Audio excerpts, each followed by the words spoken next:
ਹਰਭਜਨ ਸਿੰਘ ਜੀ, ਤੁਸੀਂ ਅੱਜ chief advisor ਬਤੌਰ PCA ਇੱਕ ਵੱਡਾ ਐਕਸ਼ਨ ਲਿਆ, ਐਕਸ਼ਨ ਦੇ ਵਿੱਚ ਨਜ਼ਰ ਆਏ ਹੋ। ਕਿਸ ਤਰ੍ਹਾਂ ਦਾ ਐਕਸ਼ਨ ਔਰ ਕਿਉਂ ਇਹੋ ਜਿਹੀ ਸਥਿਤੀ ਪਈ ਤੁਹਾਨੂੰ ਐਕਸ਼ਨ ਲੈਣਾ ਪਿਆ, ਔਰ ਐਕਸ਼ਨ ਹੈ ਕੀ ਅਸਲ 'ਚ? ਦੇਖੋ ਜੀ, ਮੈਂ ਇੱਕ ਪਬਲਿਕ ਸਰਵੈਂਟ ਹਾਂ। ਮੈਂ ਓਬਵੀਅਸਲੀ ਇੱਕ MP ਹੋਣ ਦੇ ਨਾਤੇ ਜੀ ਇੱਕ ਮੇਰਾ ਫਰਜ਼ ਬਣਦਾ ਕਿ ਕਿੱਥੇ ਵੀ ਕੋਈ ਗਲਤ ਕੰਮ ਹੋ ਰਿਹਾ ਤੇ ਉਹਨੂੰ ਰੋਕਿਆ ਜਾਵੇ ਜੀ। ਤੇ ਪਿਛਲੇ ਕੋਈ 10 ਕੁ ਦਿਨਾਂ ਤੋਂ ਮੈਨੂੰ ਬਹੁਤ ਕੰਪਲੇਂਟਸ ਆ ਰਹੀਆਂ ਸੀ ਰਿਗਾਰਡਿੰਗ PCA ਦੀ ਵਰਕਿੰਗ, ਕਿੱਦਾਂ PCA ਦੇ ਵਿੱਚ ਕੰਮ ਹੋ ਰਹੇ ਨੇ। ਜੀ ਜੀ। ਤੇ ਜਦੋਂ ਮੈਂ ਇਹਦੇ ਵਿੱਚ ਵੜ ਕੇ ਦੇਖਿਆ ਤੇ ਬਹੁਤ ਸਾਰੀਆਂ ਚੀਜ਼ਾਂ ਪਤਾ ਲੱਗਿਆ। ਹਾਲ ਫਿਲਹਾਲ ਦੇ ਵਿੱਚ ਕੋਈ 100 ਤੋਂ 150 ਮੈਂਬਰ PCA ਦੇ ਬਣਾਏ ਜਾ ਰਹੇ ਆ, ਜੋ ਕਿ ਇਲੀਗਲ ਤਰੀਕੇ ਨਾਲ ਬਣਾਏ ਜਾ ਰਹੇ ਆ ਜੀ ਜੀ, ਤਾਂ ਕਿ ਕਿਸੇ ਤਰੀਕੇ ਉੱਤੇ PCA ਤੇ ਕਬਜ਼ਾ ਕੀਤਾ ਜਾਵੇ। ਤੇ ਜਿਹੜਾ ਕਿ ਇਹਨਾਂ ਨੇ ਇਕੱਲਿਆਂ ਹੀ ਡਿਸਾਈਡ ਕਰ ਲਿਆ, ਕੋਈ ਐਪਿਕਸ ਕੌਂਸਲ ਜਾਂ ਫਿਰ PCA ਦੀ AGM ਮੀਟਿੰਗ ਕਿਤੇ ਵੀ ਇਹ ਮੁੱਦਾ ਪਾਸ ਨਹੀਂ ਕਰਵਾਇਆ। ਤੇ ਮੈਂ ਵੈਸੇ PCA ਦਾ ਚੀਫ ਐਡਵਾਈਜ਼ਰ ਵੀ ਹਾਂ, ਮੇਰੇ ਨਾਲ ਵੀ ਕਿਸੇ ਨੇ ਗੱਲ ਨਹੀਂ ਕੀਤੀ। ਤੇ ਇੱਕ ਇਹ ਬੜਾ ਮੇਰੇ ਲਈ ਵੀ ਬੜਾ ਮੁਸ਼ਕਿਲ ਵਾਲਾ ਸਬੱਬ ਜਿਹਾ ਬਣ ਗਿਆ ਸੀ ਕਿ ਜਦੋਂ ਮੈਨੂੰ ਇਹ ਪਤਾ ਲੱਗਿਆ ਕਿ ਇੱਦਾਂ ਦੀਆਂ ਗਤੀਵਿਧੀਆਂ ਹੋ ਰਹੀਆਂ PCA ਦੇ ਵਿੱਚ। ਜੀ ਜੀ। ਇਸ ਗੇਮ ਕਰਕੇ ਅਸੀਂ ਸਾਰੇ ਬਣੇ ਆ, ਜੇ ਉਸ ਗੇਮ ਨੂੰ ਲੁੱਟਣ ਦੀ ਕੋਸ਼ਿਸ਼ ਕੀਤਾ ਜਾ ਰਿਹਾ ਜੀ, ਤੇ ਮੇਰਾ ਫਰਜ਼ ਬਣਦਾ ਬਤੌਰ MP ਮੈਂ ਇਹਦੇ ਵਿੱਚ ਇੰਟਰਵੀਨ ਕਰਾਂ। ਮੈਂ ਔਰ ਕੀਤਾ, ਮੈਂ ਉੱਥੇ ਚਿੱਠੀ ਲਿਖੀ ਹੈ ਕਿ ਇਹ ਗਲਤ ਕੰਮ ਜਿਹੜੇ ਆ ਹੋ ਰਹੇ ਉਹ ਰੋਕੇ ਜਾਣ ਜੀ। ਤੇ ਅਗਰ ਤੁਸੀਂ ਉਸ ਚੀਜ਼ ਨੂੰ ਨਹੀਂ ਰੋਕਦੇ ਤੇ ਓਬਵੀਅਸਲੀ ਫਿਰ ਇਹ ਜਿਹੜੀ ਆਵਾਜ਼ ਹੈ ਜਿਹੜੀ ਮੈਂ ਉਹ ਆਪਣੇ CM ਸਾਹਿਬ ਉਹਨਾਂ ਦੇ ਕੋਲ ਵੀ ਇਹ ਆਵਾਜ਼ ਮੈਂ ਕਰਾਂਗਾ, BCCI ਨੂੰ ਵੀ ਮੈਂ ਲਿਖਾਂਗਾ। ਜੇ ਲੋੜ ਪਏਗੀ ਤੇ ਹੋਰ ਵੀ ਜਿੱਥੇ ਜਿੱਥੇ ਮੈਂ ਇਹਦੇ ਬਾਰੇ ਗੱਲ ਕਰ ਸਕਦਾ ਹੋਊਗਾ ਮੈਂ ਕਰਾਂਗਾ, ਕਿਉਂਕਿ ਇਹ ਐਸਾ ਮਾਮਲਾ ਇਹਦੇ ਵਿੱਚ ਬਹੁਤ ਲੋਕਾਂ ਦਾ ਜਿਹੜਾ ਹੈਗਾ ਆ ਫੇਥ ਟਰਸਟ ਜਿਹੜਾ ਹੈ ਉਹ ਜੁੜਿਆ ਹੋਇਆ PCA ਨਾਲ। PCA ਇੱਕ ਛੋਟੀ ਸੰਸਥਾ ਨਹੀਂ, ਬਹੁਤ ਵੱਡੀ ਸੰਸਥਾ। ਬਿਲਕੁਲ। ਤੇ ਉਹਦੇ ਵਿੱਚ ਜੇ ਕੋਈ ਖਰਾਬੀ ਹੋ ਰਹੀ ਆ ਤੇ ਉਹ ਸਾਡਾ ਫਰਜ਼ ਬਣਦਾ ਕਿ ਉਹਨੂੰ ਠੀਕ ਕੀਤਾ ਜਾਵੇ। ਜੀ, ਇਹ ਆਪਾਂ ਸਮਝ ਸਕਦੇ ਹਾਂ ਕਿ ਤੁਸੀਂ ਹਜੇ ਸਿਊ ਮੋਟੋ ਲਿਆ ਕਿਸੇ ਜਿਸ ਤਰ੍ਹਾਂ ਦਾ ਤੁਸੀਂ ਧਾਂਦਲੀਆਂ ਦਾ ਇਲਜ਼ਾਮ ਲਗਾ ਰਹੇ ਹੋ ਜਾਂ ਜੋ ਇਰਰੈਗੂਲੇਟਰੀਜ਼ ਹੋ ਰਹੀਆਂ ਨੇ, ਤੁਸੀਂ ਹਜੇ ਸਿਊ ਮੋਟੋ ਲਿਆ ਔਰ ਲਿਖਿਆ ਹੈ ਹਜੇ, ਤਾਂ ਹਜੇ ਕਿਸੇ ਤਰ੍ਹਾਂ ਦੀ ਕੋਈ ਕਾਰਵਾਈ ਨਹੀਂ ਹੋਈ ਹੈ ਹਜੇ ਕੋਈ ਵੀ? ਨਹੀਂ, ਕਾਰਵਾਈ ਤਾਂ ਦੇਖੀਏ ਜੀ, ਇਹ ਜਿਹੜੀ ਉਹ ਆਪਣੇ ਵੱਲੋਂ ਕਾਰਵਾਈ ਉਹ ਕਰ ਰਹੇ ਨੇ ਕਿ ਉਹ ਇਲੀਗਲ ਤਰੀਕੇ ਨਾਲ ਬੰਦਿਆਂ ਨੂੰ ਮੈਂਬਰ ਬਣਾ ਰਹੇ ਤਾਂ ਕਿ ਇੱਥੇ ਕਬਜ਼ਾ ਕੀਤਾ ਜਾਵੇ ਲੰਬੇ ਸਮੇਂ ਲਈ। ਜੀ।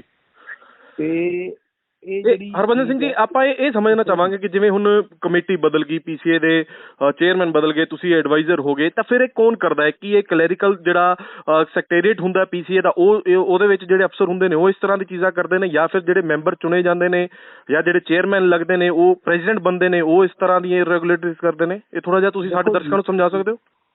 ਦੇਖੋ ਜੀ, ਮੈਨੂੰ ਜਿੱਥੇ ਤੱਕ ਜਿਹੜੀ ਇਸ ਚੀਜ਼ ਬਾਰੇ ਜੋ ਕੰਪਲੇਂਟ ਆਈਆਂ ਉਹ ਸਾਰੀਆਂ ਇਹੀ ਹੈ ਕਿ ਇਹ PCA ਪ੍ਰੈਜ਼ੀਡੈਂਟ ਜਿਹੜੇ ਨਵੇਂ ਲੱਗੇ ਆ ਜੀ, ਉਹਨਾਂ ਦੇ ਹੇਠਾਂ ਇਹ ਸਾਰਾ ਕੰਮ ਹੋਇਆ, ਉਹਨਾਂ ਦੀ ਕਰਤਾ ਧਰਤਾ ਦੇ ਵਿੱਚ ਇਹ ਕੰਮ ਹੋਇਆ ਵਿਦਆਊਟ PCA ਦੇ ਕਿਸੇ ਵੀ ਐਪਿਕਸ ਕੌਂਸਲ ਨੂੰ ਇਨਵੋਲਵ ਕੀਤੇ। ਉਹਨਾਂ ਨੇ ਇਹ ਮੁੱਦਾ ਕਿੱਦਾਂ ਪਾਸ ਕਰ ਲਿਆ ਕਿ ਕਿੱਦਾਂ ਉਹ ਨਵੇਂ ਮੈਂਬਰ ਬਣਾਉਣਗੇ।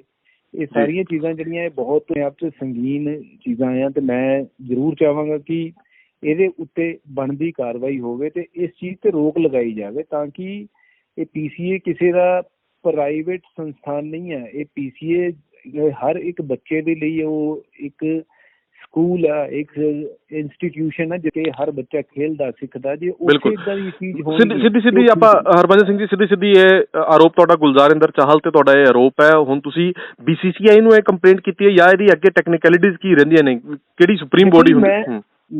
ਮੇਰੀ ਜੋ ਇਹ ਜਿੱਥੇ ਤੱਕ ਸੋਚ ਇਹੀ ਕਹਿੰਦੀ ਆ ਕਿ ਪਹਿਲਾਂ ਮੈਂ ਇਹਨੂੰ ਇੰਟਰਵੀਨ ਕਰਾਂ, ਇਹਦੇ ਵਿੱਚ ਜਿਹੜੇ ਨਵੇਂ ਮੈਂਬਰ ਬਣ ਰਹੇ ਉੱਤੇ ਰੋਕ ਲਗਾਈ ਜਾਵੇ। ਓਬਵੀਅਸਲੀ ਉਸ ਤੋਂ ਬਾਅਦ ਜਿਹੜੀਆਂ ਬਾਕੀ ਦੀਆਂ ਚੀਜ਼ਾਂ ਹੋਰ ਕੰਪਲੇਂਟਸ ਆਈਆਂ ਉਹਦੇ ਉੱਤੇ ਵੀ ਬੈਠ ਕੇ ਗੱਲ ਹੋਏਗੀ। ਚੀਫ ਐਡਵਾਈਜ਼ਰ ਦਾ ਕੰਮ ਇਹੀ ਹੁੰਦਾ ਕਿ ਜੇ ਕੋਈ ਚੰਗਾ ਜਾਂ ਮਾੜਾ ਜਾਂ ਕੰਮ ਕੋਈ ਹੋ ਰਿਹਾ PCA ਦੇ ਵਿੱਚ ਉਹਦੀ ਨਜ਼ਰ ਦੇ ਹੇਠਾਂ ਹੋਣਾ ਚਾਹੀਦਾ, ਜਿਹੜਾ ਕਿ ਬਿਲਕੁਲ ਨਹੀਂ ਹੋਇਆ। ਤੁਹਾਨੂੰ ਸਰ ਪਾਸ ਕੀਤਾ ਗਿਆ, ਤੁਹਾਡੇ ਨਿਗਾਹ ਦੇ ਵਿੱਚ ਕੋਈ ਵੀ ਨਵੀਂ ਅਪੁਆਇੰਟਮੈਂਟਸ ਉਹ ਨਹੀਂ ਹੈਗੀਆਂ? ਨਾ ਨਵੀਂ ਨਾ ਤੇ ਕੋਈ ਪੁਰਾਣੀ, ਤੇ ਨਾ ਹੀ ਇਹ ਐਪਿਕਸ ਕੌਂਸਲ ਤੋਂ ਪਾਸ ਕਰਵਾਇਆ ਗਿਆ, ਕਿਉਂਕਿ ਜਦੋਂ ਵੀ ਕੋਈ ਆਪਾਂ ਨਵਾਂ ਮੈਂਬਰ ਬਣਾਉਂਦੇ ਹਾਂ ਪਹਿਲਾਂ ਐਪਿਕਸ ਕੌਂਸਲ ਦੀ ਮੀਟਿੰਗ ਹੋਲਡ ਕਰਕੇ ਉਹਦੇ ਵਿੱਚ ਮੁੱਦਾ ਪਾਸ ਹੁੰਦਾ, ਉਹ ਹੋਇਆ ਨਹੀਂ। ਇਹ ਡਾਇਰੈਕਟਲੀ ਇਹਨਾਂ ਨੇ ਆਪਣਾ ਮੁੱਦਾ ਬਣਾ ਲਿਆ ਕਿ ਆਪਾਂ ਇੰਨੇ ਮੈਂਬਰ ਬਣਾ ਲਈਏ ਜੀ। ਤੇ ਹੁਣ ਮੈਂ CM ਸਾਹਿਬ ਨੂੰ ਲਿਖਾਂਗਾ ਤੇ ਹੋਰ ਮੈਂ ਬਣਦੀ ਜਿਹੜੀ ਕਾਰਵਾਈ ਆ ਉਹ ਜ਼ਰੂਰ। ਹਰਭਜਨ ਸਿੰਘ ਜੀ, ਇਹ ਵੀ ਥੋੜਾ ਜਿਹਾ ਸਮਝ ਚਲਾਵਾਂਗੇ, ਜਿਵੇਂ ਗੁਲਜ਼ਾਰਿੰਦਰ ਚਾਹਲ ਤੁਹਾਡੀ ਸਰਕਾਰ ਬਣਨ ਤੋਂ ਬਾਅਦ PCA ਦੇ ਚੇਅਰਮੈਨ ਬੰਦੇ ਨੇ, ਤਾਂ ਪੰਜਾਬ ਸਰਕਾਰ ਦੀ ਕਿੰਨੀ ਕੁ ਭੂਮਿਕਾ ਹੁੰਦੀ ਹੈ ਜਦੋਂ PCA ਦਾ ਕੋਈ ਚੇਅਰਮੈਨ ਨਿਯੁਕਤ ਹੁੰਦਾ? ਉਹਦੇ ਮੈਂਬਰ ਨਿਯੁਕਤ ਕਰਾਉਣ ਦੇ ਵਿੱਚ ਕਿੰਨਾ ਕੁ ਭੂਮਿਕਾ ਪੰਜਾਬ ਸਰਕਾਰ ਦੀ ਵੀ ਹੁੰਦੀ ਹੈ?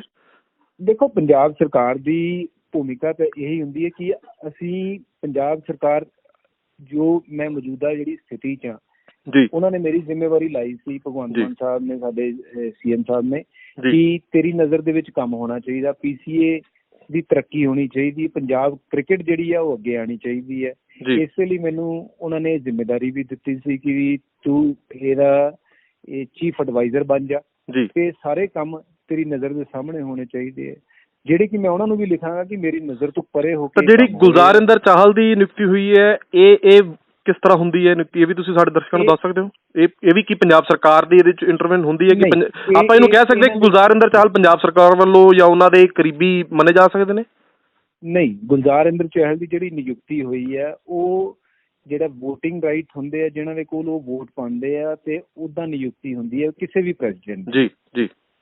ਪਰ ਜਿਹੜਾ ਸਰਕਾਰ ਵੱਲੋਂ ਮੇਰੀ ਜ਼ਿੰਮੇਵਾਰੀ ਇਹ ਲਗਾਈ ਗਈ ਸੀ ਕਿ ਤੂੰ ਸਾਰਾ ਦੇਖ ਰੇਖ ਕੇ ਕੰਮ ਸੰਭਾਲਣਾ, ਕਿਉਂਕਿ ਤੂੰ ਕ੍ਰਿਕਟ ਵੀ ਖੇਲਿਆ, ਇਹ ਤੇਰਾ ਖੇਤਰ ਵੀ ਆ, ਤੂੰ ਇਹਦੇ ਵਿੱਚ ਵਧੀਆ ਕੰਮ ਵੀ ਕਰ ਸਕਦਾ, ਤੇ ਇਹ ਮੇਰੇ ਜ਼ਿੰਮੇ ਲਾਇਆ ਸੀਗਾ, ਜਿਹਦੇ ਵਿੱਚ ਕਿ ਮੈਨੂੰ ਮੇਰੇ ਨਜ਼ਰ ਤੋਂ ਪਰੇ ਹੋ ਕੇ ਬਹੁਤ ਸਾਰੇ ਕੰਮ ਹੋ ਗਏ, ਜਿਹੜਾ ਕਿ ਹੁਣ ਓਬਵੀਅਸਲੀ ਮੈਂ ਸਰਕਾਰ ਨੂੰ ਵੀ ਦੱਸਾਂਗਾ ਕਿ ਜੀ ਇਹ ਦੇਖੋ ਕੰਮ ਜਿਹੜੇ ਹੋਏ ਆ ਗਲਤ ਹੋਏ ਆ, ਮੇਰੀ ਨਜ਼ਰ ਤੋਂ ਪਰੇ ਹੋ ਕੇ ਕੰਮ ਹੋਏ ਆ, ਉਹ ਦੱਸਿਆ ਵੀ ਨਹੀਂ ਗਿਆ, ਜਿਹੜੇ ਕਿ ਇੱਕ ਠੀਕ ਗੱਲ ਨਹੀਂ ਹੈ ਔਰ ਮੈਸੇਜ ਠੀਕ ਨਹੀਂ ਜਾਂਦਾ। ਜੀ, ਆਖਰੀ ਸਵਾਲ ਹੈ ਕਿ ਹੁਣ ਜਿਹੜੀ ਤੁਸੀਂ ਇੱਕ ਵਾਰੀ ਫਿਰ ਦੱਸ ਦਿਓ ਕਿ ਕੰਪਲੇਂਟ ਕੀਤੀ ਹੈ, ਉਹਦੇ ਵਿੱਚ ਤੁਹਾਨੂੰ ਕਿੰਨੀ ਕੁ ਉਮੀਦ ਹੈ ਕਿ ਕਿੰਨੀ ਕੁ ਦੇਰ ਦੇ ਵਿੱਚ ਉਹ ਹੱਲ ਹੋ ਸਕਦਾ ਹੈ, ਔਰ ਤੁਸੀਂ ਕਿਸ ਤਰ੍ਹਾਂ ਦਾ ਐਕਸ਼ਨ ਚਾਹੁੰਦੇ ਹੋ? ਤੁਹਾਡੀ ਉਮੀਦ ਕੀ ਹੈ, ਤੁਹਾਡੀ ਮੰਗ ਕੀ ਹੈ? ਮੇਰੀ ਮੰਗ ਤਾਂ ਇਹੀ ਹੈ ਜੀ, ਕ੍ਰਿਕਟ ਜਿਹੜੀ ਹੈ ਇਹ ਕਲੀਨ ਹੋਣੀ ਚਾਹੀਦੀ ਹੈ ਜੀ। ਆਉਣ ਵਾਲੇ ਬੱਚਿਆਂ ਦਾ ਭਵਿੱਖ ਜਿਹੜਾ ਉਹ ਕਿਸੇ ਦੇ ਹੱਥ 'ਚ ਡਿਪੈਂਡੈਂਟ ਨਹੀਂ ਹੋਣਾ ਚਾਹੀਦਾ, ਉਹਦੀ ਗੇਮ ਤੇ ਡਿਪੈਂਡੈਂਟ ਹੋਣਾ ਚਾਹੀਦਾ। ਜਦੋਂ ਅਸੀਂ ਕਿਸੇ ਵੀ ਬੰਦੇ ਨੂੰ ਇੰਨਾ ਕੁ ਸਟਰੋਂਗ ਕਰ ਦਈਏ ਕਿ ਉਹ ਕੁਰਸੀ ਛੱਡੇ ਹੀ ਨਾ ਅਗਲੇ 50 ਸਾਲ 35 ਸਾਲ, ਤੇ ਉਹ ਫਿਰ ਕੁਝ ਵੀ ਕਰ ਸਕਦਾ। ਇਹ ਜਿਹੜੀਆਂ ਸੰਸਥਾਵਾਂ ਚੱਲਦੀਆਂ, ਇਹ ਟਰਸਟ ਤੇ ਚੱਲਦੀਆਂ, ਫੇਥ ਤੇ ਚੱਲਦੀਆਂ, ਇਹਨੂੰ ਜਿੱਦਾਂ ਰੈਗੂਲਰਿਟੀ ਦੇ ਨਾਲ ਹਰ 3 ਸਾਲ ਬਾਅਦ ਇਹਦਾ ਕੁਛ ਨਾ ਕੁਛ ਚੇਂਜ ਹੁੰਦਾ, ਇਹਦਾ ਬੋਡੀ ਚੇਂਜ ਹੁੰਦੀ ਆ, ਉਸ ਤਰੀਕੇ ਨਾਲ ਚੱਲੇ ਤਾਂ ਬੈਟਰ ਆ, ਸੋ ਦੈਟ ਕਿ ਕੋਈ ਵੀ ਇਹ ਤੇ ਨਾ ਆਪਣਾ ਪਰਸਨਲੀ ਕਬਜ਼ਾ ਨਾ ਕਰ ਸਕੇ। ਤੇ ਜਿੱਥੇ ਤੱਕ ਦੇਖੋ, ਮੈਂ ਬਤੌਰ ਕ੍ਰਿਕਟਰ ਅੱਜ ਮੇਰੇ ਕੋਲ ਇਹ ਪਦਵੀ ਨਹੀਂ ਵੀ ਹੁੰਦੀ, ਅਗਰ ਮੈਂ ਫਿਰ ਵੀ ਆਵਾਜ਼ ਚੱਕਦਾ ਆਪਣੇ ਆਉਣ ਵਾਲੀ ਜਨਰੇਸ਼ਨ ਲਈ, ਕਿ ਆਉਣ ਵਾਲੀ ਜਨਰੇਸ਼ਨ ਜਦੋਂ PCA ਕਿਸੇ ਇੱਕ ਬੰਦੇ ਦੇ ਹੱਥ ਹੋ ਜਾਵੇ ਫੋਰ ਅਗਲੇ 50 ਸਾਲ ਲਈ, ਉਹ ਫਿਰ PCA ਆਪਣੇ ਤਰੀਕੇ ਨਾਲ ਰਨ ਕਰੇਗਾ, ਉਹ ਪਲੇਅਰਾਂ ਦਾ ਸਵਾਰਥ ਨਹੀਂ ਦੇਖੇਗਾ, ਉਹ ਪਹਿਲਾਂ ਆਪਣਾ ਸਵਾਰਥ ਦੇਖੇਗਾ। MP ਸਾਹਿਬ, ਮੇਰਾ ਫਿਰ ਉਹੀ ਸਵਾਲ ਹੈ ਕਿ ਹੁਣ ਤੁਸੀਂ ਚਾਹੁੰਦੇ ਹੋ ਕਿ ਗੁਲਜ਼ਾਰਿੰਦਰ ਚਾਹਲ ਨੂੰ ਪ੍ਰਧਾਨਗੀ ਤੋਂ ਹਟਾਇਆ ਜਾਵੇ, ਜਾਂ ਜੇ ਤੁਸੀਂ ਇਹ ਮੰਗ ਕਰ ਵੀ ਰਹੇ ਹੋ ਜਾਂ ਜੋ ਵੀ ਤੁਹਾਡੀ ਮੰਗ ਹੈ, ਤੇ ਕਿ ਇਹਦਾ ਹੱਲ ਤੁਸੀਂ ਕੀ ਸੋਚਿਆ ਕਿ ਕਿਸ ਤਰ੍ਹਾਂ ਕਿਹਨੂੰ ਕੰਪਲੇਂਟ ਕਰਨੀ ਪਏਗੀ ਔਰ ਇਹ ਹੋਏਗਾ? ਦੇਖੋ, ਮੇਰੀ ਪਹਿਲੀ ਮੰਗ ਇਹ ਆ, ਜਿਹੜੇ ਇਲੀਗਲ ਕੰਮ ਉੱਥੇ ਹੋ ਰਹੇ ਆ ਕਿਸੇ ਵੀ ਤਰੀਕੇ ਦਾ, ਜੇ ਕਿਸੇ ਨੂੰ ਮੈਂਬਰ ਬਣਾਇਆ ਜਾ ਰਿਹਾ, ਉਹ ਇਮੀਡੀਏਟਲੀ ਰੁਕਣੇ ਚਾਹੀਦੇ ਆ। ਬਾਕੀ ਜਿਹੜੀਆਂ ਉਹਨਾਂ ਦੇ ਕਾਰਵਾਈਆਂ ਚੱਲ ਰਹੀਆਂ, ਕੌਨਫਲਿਕਟ ਆਫ ਇੰਟਰਸਟ ਉਹਨਾਂ ਦਾ ਹੁਣੇ ਥੋੜੇ ਦਿਨ ਪਹਿਲਾਂ ਕਿਸੇ ਨੇ ਕੰਪਲੇਂਟ ਪਾਈ ਸੀ, ਅੰਬੂਡਸਮੈਨ ਨੂੰ ਵੀ ਕੰਪਲੇਂਟ ਗਈ ਹੋਈ ਉਹਨਾਂ ਦੀ, ਉਹਨਾਂ ਦੇ ਮੁਤਾਬਿਕ ਜੋ ਬਣਦਾ ਐਕਸ਼ਨ ਉਹਨਾਂ ਤੇ ਹੋਏਗਾ, ਉਦੋਂ ਟਾਈਮ ਦੇ ਨਾਲ ਲਿੱਤਾ ਜਾਵੇਗਾ।